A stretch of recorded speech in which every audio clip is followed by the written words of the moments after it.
जरूर, मैं आपको भारतीय संविधान के अनुच्छेद 121 और उसके एक व्यावहारिक उदाहरण को हिंदी में समझाता हूं।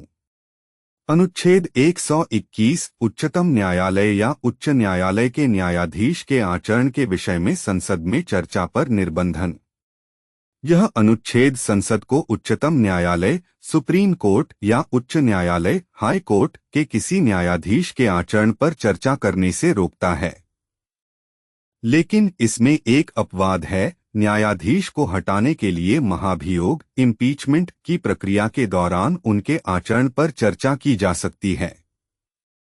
सरल शब्दों में, अनुच्छेद 121 कहता है कि संसद में किसी भी न्यायाधीश के काम या व्यवहार पर आम तौर पर बहस नहीं की जा सकती। संसद सदस्य न्यायाधीशों की आलोचना या उनके फैसलों पर सवाल नहीं उठा सकते। इसका मकसद न्यायपालिका की स्वतंत्रता को बनाए रखना है। न्यायाधीश बिना किसी राजनीतिक दबाव के अपना काम कर सकें, इसलिए यह जरूरी है कि संसद उनकी रोजमर्रा की गतिविधियों में दखल न दे। अपवाद: सिर्फ एक स्थिति है जब न्यायाधीश के आचरण पर संसद में चर्चा हो सकती है, जब उन्हें पद से हटाने के लिए महाभियोग चलाया जा रहा हो। महाभियोग एक गंभीर प्रक्रिया है जो तब शुरू होती है जब न्यायाधीश पर कदाचार या अक्षमता का आरोप लगता है। इस प्रक्रिया के दौरान संसद में न्यायाधीश के आचरण पर विस्तार से चर्चा की जा सकती है। व्यावहारिक उदाहरण: मान लीजिए कि एक उच्च न्यायालय के न्यायाधीश ने एक फैसला दिया जिससे कुछ लोगों को लगता है कि वह गलत था। संसद सदस्य इस फैसले की सार्वजनिक रूप से आलोचना करना चाहते हैं और न्यायाधीश के आचरण पर सवाल उठाना चाहते हैं। अनुच्छेद 121 उन्हें ऐसा करने से रोकेगा। वे संसद में इस मुद्दे पर बहस नहीं कर सकते जब तक कि न्यायाधीश को हटाने के लिए महाभियोग का प्रस्ताव न लाया जाए।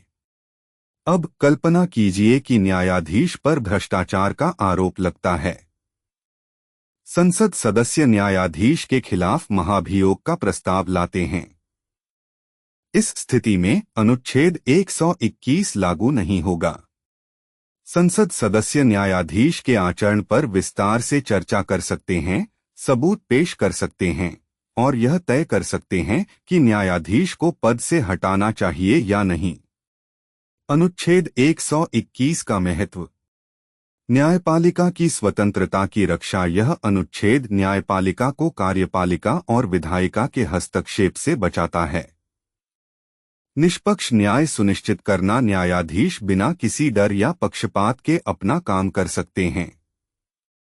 शक्ति का पृथक्करण: यह सरकार के तीनों अंगों विधायिका, कार्यपालिका, न्यायपालिका के बीच शक्ति के संतुलन को बनाए रखता है।